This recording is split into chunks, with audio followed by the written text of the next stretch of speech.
चलिए आगे बढ़ते हैं। अब एक प्रॉब्लम को सॉल्व करते हैं जिसमें कि सीपी का यूज़ होगा एनर्जी कैलकुलेशंस में। तो एक सिलेंडर पिस्टन ज्योमेट्री है इसमें, जिसमें कि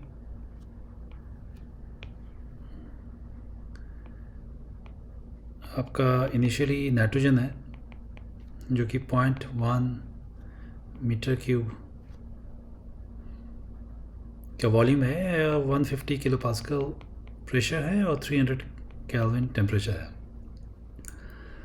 पिस्टन को मूव किया गया है, कंप्रेस किया गया है नाइट्रोजन को, तो एक वर्क किया गया है। ये वर्क 20 किलो जूल किया गया है, जिससे कि आपका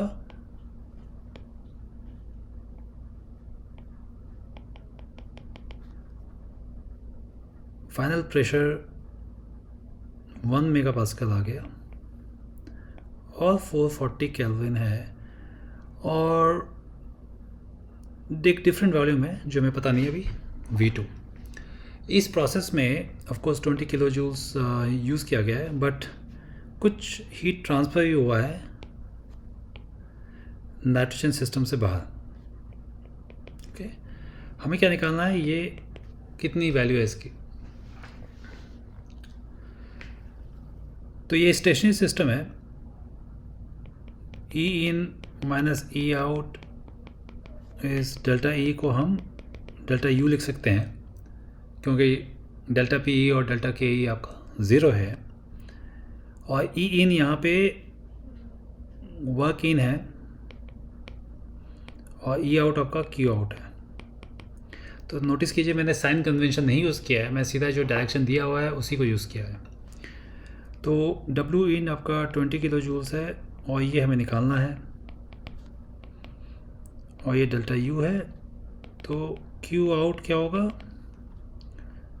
20 kilo joules minus delta U। अब चूँकि ये नाइट्रोजन है, इसे आइडल गैस हम अप्रॉक्सीमेट करेंगे कि ये आइडल गैस है। और यहाँ पे जो टेम्परेचर दिया हुआ है, जो कंडीशन दी हुई है, वो 200 और 440 है। चूँकि आइडल गैस है तो U जो है इंटरनल एनर्जी केवल टेम्परेचर पर डिपेंड करेगा। तो हम इसे M डेल्टा स्मॉल U कह सकते हैं। अच्छा, ये टेबल भी आप यूज़ कर सकते हैं, या आप इसे CP डेल्टा T भी यूज़ कर सकते हैं। लेकिन बेस्ट रहेगा कि आप एक टेबल यूज़ करें। टेबल जो आपके पास अवेलेबल है नाइट्रोजन का, वो 18 है, A18 टेक्स्ट बुक में। और टेबल A18 टेक्स्ट बुक में अगर आप नोटिस करेंगे तो ये आपको इस पे जो एनर्जी दी हुई है वो किलो जूल्स पर केजी में नहीं दी हुई है, kilo joules per kilo mole में दी हुई है, मोल्स यूनिट में दी हुई है। तो इसको हम चेंज कर सकते हैं। Q आउट को हम 20 किलो जूल्स की जगह हम सीधा 20 kilo joules minus M delta U की जगह number of moles multiplied by delta U बार कर सकते हैं, जहाँ पे ये मोल्स में लिखा हुआ है। ठीक है, तो N हम निकाल सकते हैं। N आपका मोल्स इनिशियली आपको पता है कि N जो है PV बाई RT हुआ, P1 V1 T1, और P1 आपका दिया हुआ है। ठीक है, तो P1 आपका पास 150 है, V आपका 0.1 मीटर क्यूब है, R आपका 8.314 kilo joules per kilo mole kelvin दिया हुआ है, और T आपको बस पता है।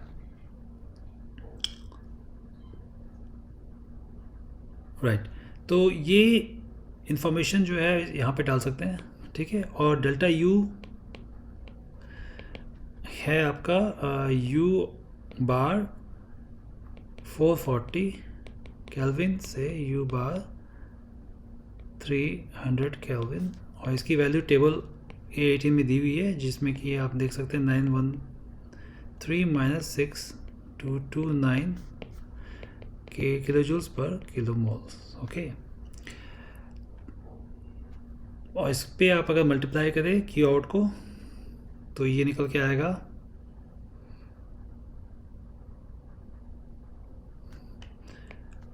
Q out 20 kilo joules minus ये टर्म निकल के आएगी आपकी 17.584 किलो जूल्स। तो क्यू आउट निकल के आया जिसका डिफरेंस हुआ।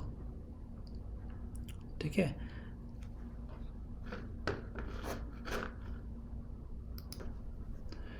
तो क्यू आउट निकल के आया, इसका जो डिफरेंस है 2.41 अप्रॉक्सीमेट कर सकते हैं 5 किलो जूल से।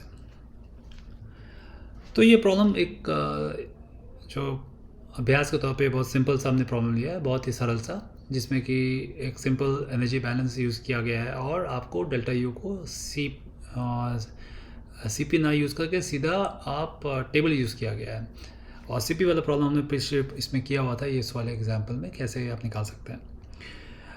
अब बात करते हैं हम इनकम्प्रेसिबल सब्सटेंस की। वो सब्सटेंस जिसमें कि आपके स्पेसिफिक वॉल्यूम मतलब डेंसिटी कांस्टेंट होता है। इसमें आमतौर पे हम लोग से सॉलिड तो कहते ही हैं और लिक्विड को भी हम एग्जांपल के तौर पे कई लिक्विड्स बिहेव करते हैं इनकम्प्रेसिबल सब्सटेंस। तो इस ऐसे केस में जहाँ पे इनकम्प्रेसिबल हो, जहाँ पे वो वॉल्यूम चेंज नहीं हो रहा हो, ऐसे केस में आपका सी वी और सी पी सेम होगा। ठीक है, तो ऐसे केस में जहाँ पे आपका इनकम्प्रेसिबल है तो हम सी वी और सी पी को सी की तरह से कहते हैं और उसमें कोई दोनों में चेंजेस नहीं होते हैं। एक्स्ट्रा आपको क्योंकि एक्सपैंड ही नहीं होगा, वॉल्यूम चेंज ही नहीं होगा, इसीलिए सी पी की वैल्यू भी सी वी की ही होगी। ठीक है, तो ऐसे केस में हम इसे सी कांस्टेंट की तरह यूज़ करते हैं। अब बात करते हैं हम internal energy change incompressible substance के लिए। ठीक है, तो हमने पहले भी कहा था कि सी जो है वो डिपेंडेंट है टेम्परेचर पे, और ये चीज़ आइडियल गैस के माध्यम से कहा था, बट इसमें भी हम अप्रॉक्सीमेट कर रहे हैं कि भाई टेम्परेचर पे अगर केवल सी डिपेंड करता है, चाहे सी वी या सी पी, तो डी यू को हम ऐसे लिख सकते हैं और फिर आप डेल्टा यू को आप डायरेक्टली ऐसे भी लिख सकते हैं या इस ढंग से भी लिख सकते हैं। अब इस को हम थोड़ा सा और ध्यान से देखते हैं इस पर्टिकुलर एक्सप्रेशन को। जो हमने एक्सप्रेशन यूज़ किया हुआ है ये तो हम यूज़ करेंगे ही, बट पर्टिकुलरली जब हम इंथैल्पी की बात करेंगे तो थोड़ा सा फ़र्क पड़ेगा और इस पर तो ध्यान देते हैं। इंथैल्पी का डेफिनेशन तो ये स्टैंडर्ड है, चाहे वो रियल गैस हो या आइडियल गैस हो। इसको अगर आप डिफ्रेंशिएट करेंगे तो आपका पहला टर्म ये आएगा डी यू, दूसरा टर्म ये आएगा वी डी पी और तीसरा टर्म ये आएगा पी डी वी। क्योंकि आप इसे डी ऐसा करेंगे तो ये दोनों टर्म निकल के आएगा। चूँकि इनकम्प्रेसिबल मान के चल रहे हैं तो ये पी डी वी आपका ज़ीरो हो जाएगा। तो कहने का मतलब डी एच जो है वो D U plus V D P लिख सकते हैं इनकम्प्रेसिबल सब्सटेंस के लिए। और ये हम अप्रॉक्सीमेट कर रहे हैं ऐसे सी वी एवरेज डेल्टा टी, और ये पार्ट आपका आ गया वी डेल्टा पी, ये आ गया टोटल चेंज इन एंथैल्पी। तो एंथैल्पी चेंज इनकम्प्रेसिबल फ्लूइड को हम ऐसा लिख सकते हैं C V delta T plus V delta P. ठीक है, आपको याद होगा कि हमने आइडियल गैस के लिए सिंपल सा यही टर्म जो है इसको आप डिफरेंट ढंग से यूज़ कर सकते हैं, क्योंकि उसमें आपका रिलेशन दिया हुआ है इक्वेशन ऑफ स्टेट के माध्यम से। बट फॉर सॉलिड, जो सॉलिड के लिए है, ये जो चेंज है, चूँकि हम बात कर रहे हैं इनकम्प्रेसिबल सब्सटेंस से, तो हम आइडियल गैस की बात नहीं करेंगे, हम लिक्विड और सॉलिड की बात करेंगे। और इस केस में, ऐसे केस में जो है ये इक्वेशन को हम और सिंप्लीफाई कर सकते हैं, क्योंकि सॉलिड में क्या है कि ये पार्ट तो वैसे भी कम रहता है और डेल्टा पी चेंज जो है वो बहुत ही कम है इसके कंपैरिजन में, इसके तुलना में ये पार्ट बहुत ही कम रहता है। तो इसीलिए सॉलिड के केस में हम डेल्टा एच को सीधा अप्रॉक्सीमेट कर सकते हैं डेल्टा यू से, और इसको हम सी वी ऐसी एवरेज डेल्टा टी की लिख सकते हैं। ठीक है, तो अब बात करते हैं लिक्विड की। तो लिक्विड में भी यही सेम एक्सप्रेशन रहेगा, क्योंकि अगर आपके पास इनकम्प्रेसिबल है तो वॉल्यूम तो चेंज हो नहीं रहा है, जो चेंज होगा वो प्रेशर में ही चेंज होगा। इसमें भी दो दो पर्टिकुलर एग्जांपल्स हैं जो एक स्पेशल केस की तरह आप कंसिडर कर सकते हैं। अगर कांस्टेंट प्रोसेस प्रेशर प्रोसेस है, जैसे कि हीटर में यूज़ करते हैं, ऐसे केस में हम डेल्टा पी ज़ीरो लेते हैं। आप हीटर यूज़ कर रहे हैं और लिक्विड यूज़ कर रहे हैं, और ऐसे में अगर प्रेशर कांस्टेंट है तो डेल्टा पी ज़ीरो हो गया। ऐसे केस में ऐसे अवस्था में आपका delta H is equal to delta U हो गया, और वो C V average delta T हो गया। बट ऐसा भी केस होता है जहाँ पे टेम्परेचर कांस्टेंट रहेगा, जैसे कि आपका पंप यूज़ कर रहे हैं, तो ऐसे में आपका ये पार्ट ज़ीरो हो गया और केवल वी डेल्टा पी हो गया। यहाँ पे केवल प्रेशर डिफरेंस को यूज़ कर रहे हैं और स्पेसिफिक वॉल्यूम यूज़ कर रहे हैं, आपको पता चल जाता है फिर change in enthalpy per unit mass. ठीक है, आपको पहले भी हम लोगों ने ये डिस्कस किया था कि एंथैल्पी कंप्रेस लिक्विड का को हम अप्रॉक्सीमेट कर सकते हैं। उसको हम लोग अप्रॉक्सीमेट करके एंथैल्पी जो है फ्लूइड का एट उस पर्टिकुलर टेम्परेचर पे, फ्लूइड अगर सैचुरेटेड सिस्टम है तो उस पर्टिकुलर टेम्परेचर पे फ्लूइड एट टी कंसिडर कर सकते हैं, और वही आप अप्रॉक्सीमेट कर सकते हैं। तो मतलब pressure delta we delta P को इग्नोर करके सीधा अप्रॉक्सीमेट कर सकते हैं। तो ये चीज़ हमने पहले ही पढ़ी थी। ठीक है, जैसे कोई भी प्रॉपर्टी जो है उसमें जो कंप्रेस लिक्विड का कोई भी प्रॉपर्टी, चाहे यू हो एच हो, बाद में हम पढ़ेंगे एंट्रोपी, अगर कंप्रेस लिक्विड का उसको हम अप्रॉक्सीमेट कर सकते हैं fluid at T, H F at T, S F at T. तो ये हम बात कर रहे हैं सैचुरेटेड सिस्टम लिक्विड मिक्सचर का। अगर ये करते हैं तो फिर हम डेल्टा एच को, चूँकि डेल्टा एच को हम लोग वी डेल्टा पी लिख रहे हैं ऐसे केस में, तो ये इसको ऐसा भी लिख सकते हैं वी डेल्टा पी एच। ये एक्चुअली हम अप्रॉक्सीमेट कर रहे हैं, बट एक्चुअल अदर एक और टर्म है जो हम मिस कर देते हैं हमेशा, क्योंकि हम कहते हैं कि बहुत कम है, और वह नॉर्मली ये कम ही रहता है अनलेस प्रेशर बहुत ज़्यादा हम यूज़ कर रहे हैं। ये हो गया वी एफ एट टी और डेल्टा पी, ये ज़्यादा एक्यूरेट रिलेशन है।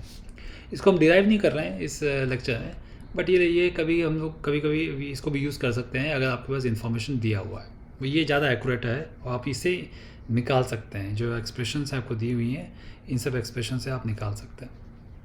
ठीक है, इसी एक्सप्रेशन से आप निकाल सकते हैं। कांस्टेंट टेम्परेचर पे आप ये एक्सप्रेशन यूज़ करके एच जो है final condition is equal to H F at T plus V F at T multiplied by delta P. तो ये एक इसको हम लोग कभी यूज़ करेंगे, एग्जाम्पल के माध्यम से भी यूज़ कर सकते हैं, बट ये ज़्यादा एक्यूरेट है, नहीं तो अप्रॉक्सीमेट आप कर ही सकते हैं जैसे हमने अभी कहा है। चलिए इस चर्चा को आगे बढ़ाते हैं और एक फाइनल एग्जांपल से हम इसे क्लोज़ करते हैं। ये एक है एग्जांपल जिसमें कि 50 केजी आयरन ब्लॉक का जो कि 80 डिग्री पे है, उसको हमने पानी में डाल दिया जो कि 25 डिग्री पे है, और इसमें जो वॉल्यूम है पानी का, वो वॉल्यूम है जो पानी का वो 0.5 मीटर क्यूब दिया हुआ है 25 डिग्री पे। क्वेश्चन ये है कि थर्मल इक्विलिब्रियम फाइनल टेम्परेचर कितना है ये, और ये सब बाकी सब इंसुलेटेड है, मतलब बाहर से कोई हीट ट्रांसफ़र नहीं है। ठीक है, पहले तो ये है कि ये स्टेशनरी है, तो इसको अगर हम लोग सिंपल सा एनर्जी बैलेंस लगाने की कोशिश करें तो ये हो गया डेल्टा यू, क्योंकि ये स्टेशनरी सिस्टम है। डेल्टा के पी और डेल्टा पी जो है वो ज़ीरो है।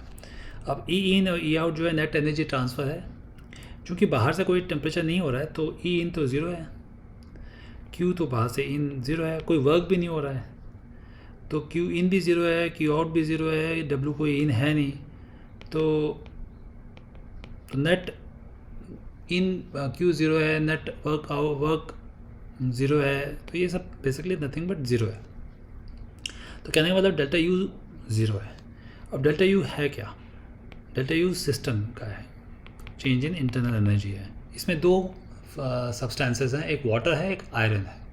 तो डेल्टा यू को हम दोनों में डिवाइड कर सकते हैं, delta U iron plus delta U water. और डेल्टा यू आयरन जो है वो इसको हम लोग निकाल सकते हैं एम मास इनटू, चूँकि ये इनकम्प्रेसिबल है मान के चलेंगे, दोनों एक लिक्विड है एक सॉलिड है, इसको इनकम्प्रेसिबल मान के चले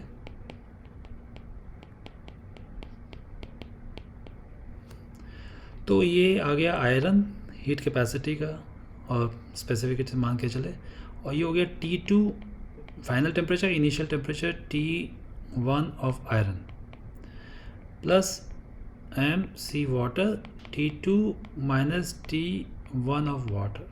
ठीक है, अब T2 जो है टोटल इक्विलिब्रियम में रहेगा आयरन और वाटर, और T1 जो है आपका दिया हुआ है आयरन का 80 डिग्री, और T1 आपका ये दिया हुआ है 80 डिग्री सेल्सियस, और T2 ये दिया हुआ है वाटर का 25 डिग्री सेल्सियस। ठीक है, अब हमें निकालना है मास आयरन का पता है 50 kg, बट वाटर का कितना है ना। वाटर को निकालने के लिए हम ये यूज़ कर सकते हैं कि वॉल्यूम दिया हुआ है और स्पेसिफिक वॉल्यूम वाटर का यूज़ कर सकते हैं, जो कि डेंसिटी है। आप डेंसिटी इन्वर्स ऑफ डेंसिटी आप यूज़ कर सकते हैं। 1000 kg पर मीटर क्यूब जो है इसका इन्वर्स हो गया, तो ये आपका वॉल्यूम दी हुई है 0.5 मीटर क्यूब, और स्पेसिफिक वॉल्यूम जो है 0.001 मीटर क्यूब पर kg। तो आपको ये 500 kg वाटर का निकल जाता है वेट। तो इसको आप प्लग इन कीजिए। अब निकालना पड़ेगा आपको स्पेसिफिक हीट। तो आयरन का अगर देखना है तो आपको टेबल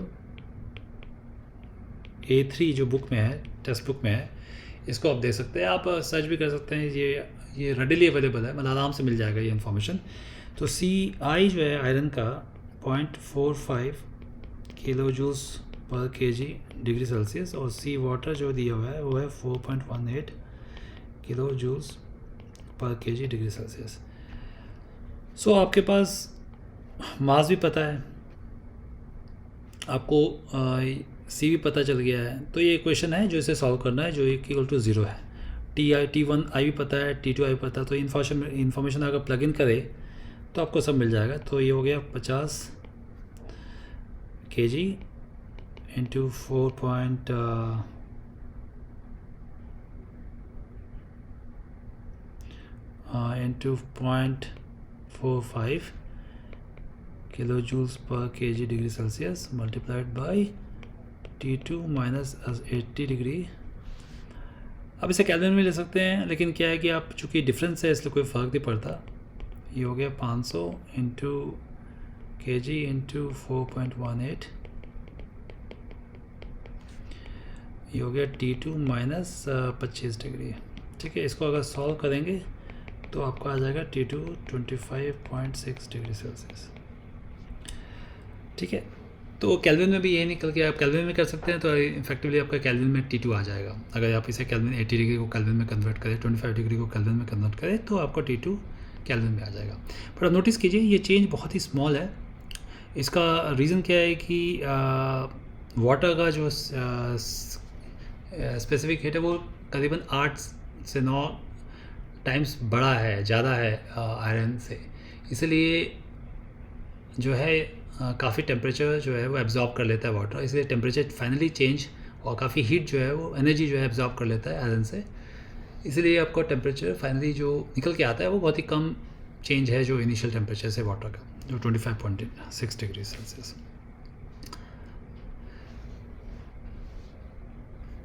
तो ये लास्ट इस पूरे लेक्चर सीरीज़ में,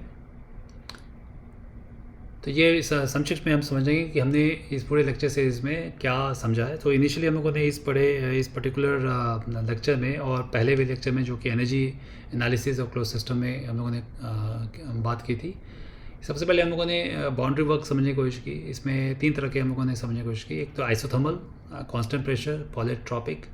उसके बाद हम लोगों ने कांस्टेंट प्रेशर एक्सपेंशन और कंप्रेशन प्रोसेस का एक्सप्रेशन निकाला, जिसमें कि इंथैल्पी को कैसे यूज़ करना है, बाउंड्री वर्क को कैसे कन्वर्ट करना है फाइनली इंटरनल एनर्जी के साथ मिलकर इंथैल्पी में।